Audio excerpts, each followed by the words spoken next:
You're in a meeting. Your boss asks, "How's the project going?" And you want to say, "I'm feeling a bit overwhelmed with the deadline," but your mind goes completely blank.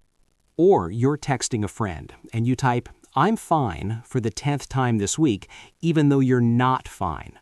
You're stressed, you're tired, maybe even frustrated. Today, we're giving you the exact sentences native speakers use to express feelings, not just vocabulary, actual phrases you can use today. By the end of this video, you'll be able to express 6 key feelings in English naturally. And we're starting right now. Here are 3 sentences that will change how you express yourself in English. Ready? Sentence 1. I'm feeling a bit overwhelmed today. Say it with me.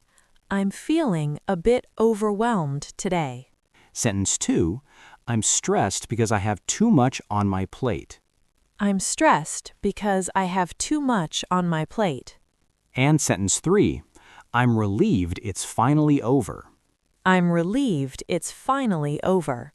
Those 3 sentences alone will take you from "I'm fine" to actually expressing what's real. And if you want more real English conversation practice like this, subscribe to Fluent English Café. We don't do textbook English here. We teach you how real people actually speak. Okay, so let me tell you what happened to me yesterday. Real story. I'm listening.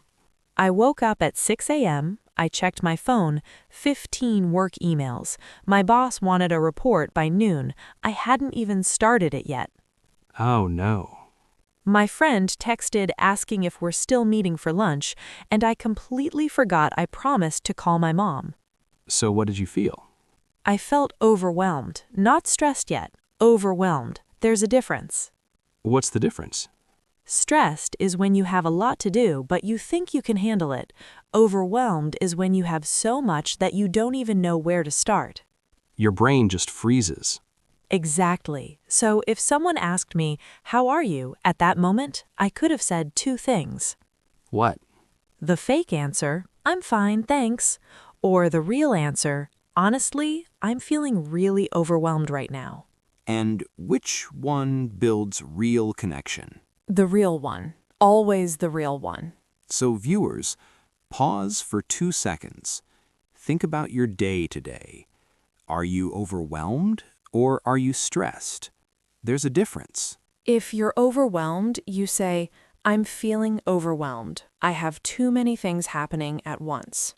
If you're stressed, you say, "I'm stressed because of this deadline," or "Work is really stressing me out right now." Notice the pattern? I'm stressed because. Always give the reason. That's how native speakers do it. Okay, my turn for a real story. Go. Last week, I had to give a presentation in English to 20 people. My hands were shaking that morning. Were you stressed? No, I was nervous. What's the difference between nervous and stressed? Nervous is before something happens. Stressed is when you're already in the middle of it. So you were nervous before the presentation. Exactly. I kept thinking, what if I forget my words? What if they don't understand my accent? That's nervous. Your body is preparing for something uncertain. Right. So that morning, I called my friend, and she asked, "How are you feeling?" What did you say? I said, "I'm nervous about this presentation. I'm worried I'll make mistakes." Perfect sentence. I'm nervous about. Not I'm nervous for. We say about.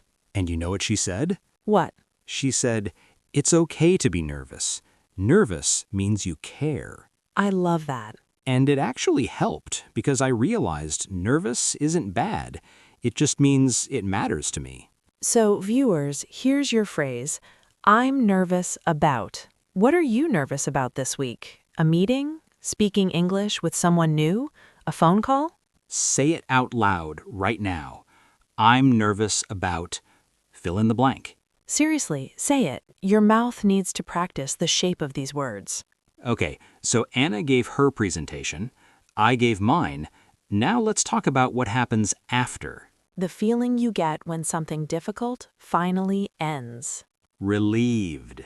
Yes, relieved is such a good feeling. It's like you were holding your breath and you can finally breathe again. Can you give an example? Sure. Remember my overwhelmed morning with all the emails and the report? Yeah. I finished the report at 11:45, 15 minutes before the deadline, and the moment I pressed send, I felt this huge wave of relief. What did you say? I actually said out loud, "Oh, thank God. I'm so relieved that's done."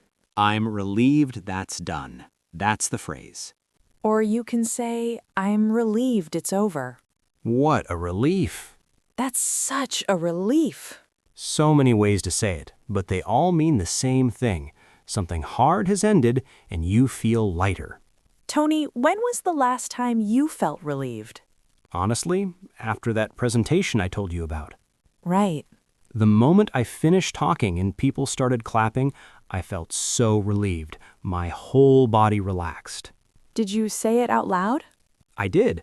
I met my friend after, and I said, I'm so relieved that's over. I was so nervous. Perfect. So, viewers, think about something hard you did recently. Maybe you finished an exam. Maybe you had a difficult conversation. Maybe you just survived a really long day. How would you describe that feeling after? Comment below. I felt relieved when... We actually read these. We really do. Okay, we've covered 3 feelings so far: overwhelmed, nervous, and relieved. But there are 3 more we need to talk about, and these are the ones that affect how you show up in conversations. The first one is frustrated. Oh, this is a big one for language learners. Frustrated is different from angry. It's not hot and explosive. It's more like you're trying so hard, but it's not working. Yes, like when you know the word in your language, but you can't remember it in English. Or when you're explaining something and the person keeps misunderstanding you. That's frustration. You're doing your best, but you feel stuck. I felt frustrated yesterday. Really? What happened? I was on the phone with my bank. The person kept asking me to repeat my information, my name, my account number, everything, 3 times. Oh, no. And I was speaking clearly, but they just couldn't understand my accent. How did that feel? Frustrating, because I was trying so hard, but it wasn't my fault. It was just the situation. So what did you do? I took a deep breath and I said very slowly, I understand this is frustrating for both of us. Let me spell everything. Wait, you actually used the word frustrated in the moment? I did. And you know what? It helped because I named the feeling, and suddenly we were on the same team trying to solve it. That's powerful. So the phrase is, this is frustrating, or I'm feeling frustrated because... Always with the reason. Always with the reason. I'm frustrated because I keep making the same mistake, or I'm frustrated because I can't find the right words. And here's the thing, when you name the frustration, it loses some of its power. Exactly. It's not stuck inside anymore. You said it, and that helps. Next feeling, confident. This is the one everyone wants to feel. Right, but what does confident actually mean? A lot of people think confident means you never make mistakes. But that's not true. Confident means you believe you can handle whatever happens, even if you make mistakes. So you can be confident and still mess up. Absolutely. In fact, the most confident speakers make mistakes all the time. They just don't let it stop them. When do you feel confident speaking English? When I'm with people who listen patiently, who don't interrupt me or finish my sentences. So confidence isn't just about you, it's also about the environment. Exactly. If someone is rushing me, my confidence drops immediately. But if someone is really listening, I feel much more confident. So the phrase is, I feel confident when, or I'm confident about. Right. I feel confident when I'm speaking with friends. Or, I'm confident about my grammar, but not my speaking. And viewers, here's a question for you. When do you feel confident speaking English? And when does your confidence disappear? Think about it. Then comment, I feel confident when, or I lose confidence when. Because understanding your confidence patterns helps you build more of it. All right, last feeling, and this one might be the most important. What is it? Hopeful. Hopeful means you believe things will get better, even if right now is hard. Exactly. And I think everyone watching this video is hopeful. Why? Because you're here. You chose to spend 12 minutes learning how to express yourself better. That takes hope. That's true. If you didn't believe you could improve, you wouldn't be watching. So even if today was hard, even if you felt overwhelmed or nervous or frustrated, The fact that you're here means you're hopeful about tomorrow. and that's worth acknowledging. So the phrase is simple. I'm hopeful that, or I feel hopeful about. I'm hopeful that my English will improve. I feel hopeful about my future. I'm staying hopeful even when it's hard. And if you're finding this helpful, make sure you're subscribed to Fluent English Café and hit that like button. We make videos like this every week to help you speak English confidently. All right, let's do a quick 2-minute practice challenge. We're going to give you 6 situations. You say the feeling out loud. Ready? Situation 1. You have 10 things to do today and you don't know where to start. What do you feel? 5 seconds. Say it out loud. The answer: overwhelmed. I feel overwhelmed. Situation 2. Tomorrow you have an important meeting in English. Right now, how do you feel? Say it. Nicholas, I'm nervous about tomorrow's meeting. Situation 3. You just finished a really difficult project. How do you feel?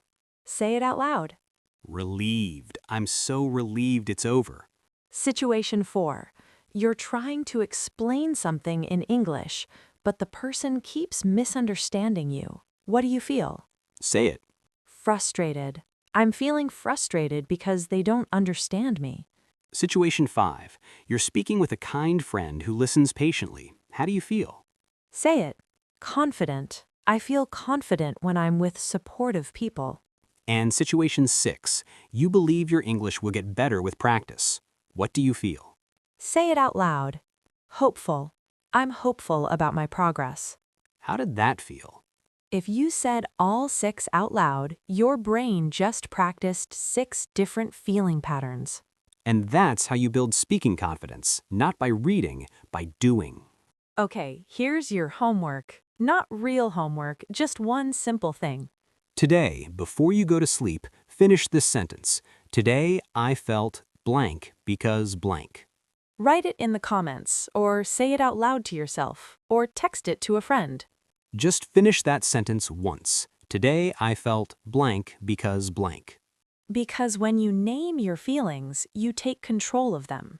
And when you can express your feelings in English, you're not just learning a language, you're reclaiming your voice.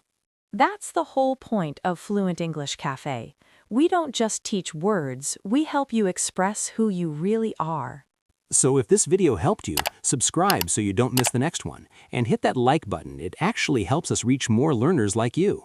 This is Anna. And this is Tony from Fluent English Café.